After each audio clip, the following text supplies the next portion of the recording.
Hello NCAC sports fans, and welcome back to another episode of The Rundown.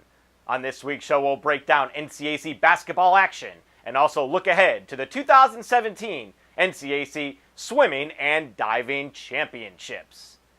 In women's hoops action, nationally ranked DePaul remains perfect in league play at 9-0, while Kenyon is lurking in second at 8-2, followed by Denison in third at 6-3, and Hiram rounding out the top four in the league standings with a 5-4 mark.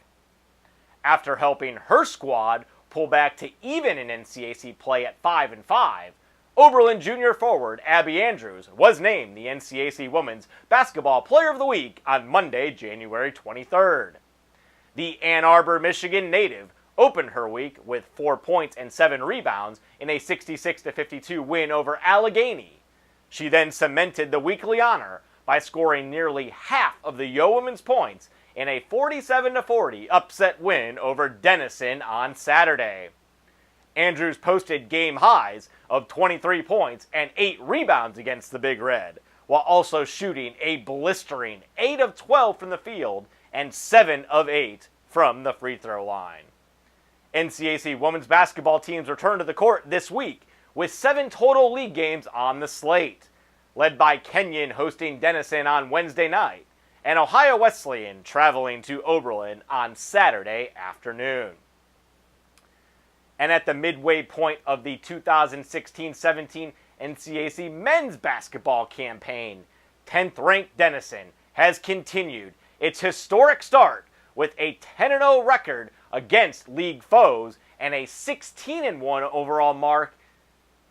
Ohio Wesleyan and Worcester sit 2 games behind the Big Red in the league standings at 8-2, while the fight in the middle portion of the standings continues to heat up, as the difference between the 4th position and the 8th position is just 2 games in the loss column. DU senior guard David Muir helped the Big Reds secure their best start in school history at 16-1 overall by combining to score 48 points in a pair of wins last week over Hiram and Kenyon.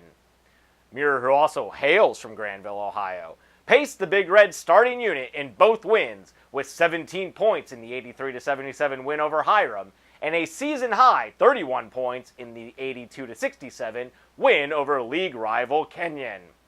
And in 56 total minutes of action on the week, he shot 19 of 33 from the field and 5 of 12 from three-point range, to go along with totaling 8 assists, 5 steals, and 5 rebounds. NCAC men's basketball teams also return to action this week with 10 games on the schedule, highlighted by DePaul hosting Wittenberg on Wednesday night and Kenyon traveling to Wabash on Saturday afternoon.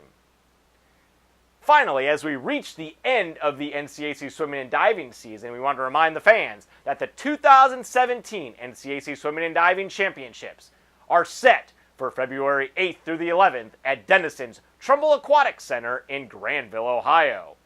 A complete team-by-team preview for the meet will be available next week, while more in-depth meet information, including ticketing and the meet schedule, can be accessed by visiting the 2017 NCAC Swimming and Diving Championships page on the NCAC website. And as always, NCAC sports fans, for up-to-date news, stats, and standings from around the North Coast Athletic Conference, you can visit our website at www.northcoast.org. Also be sure to follow us on Twitter at NCAC, as well as like us on Facebook. Well, that puts a wrap on this week's show, but be sure to join us again next time for another edition of The Rundown.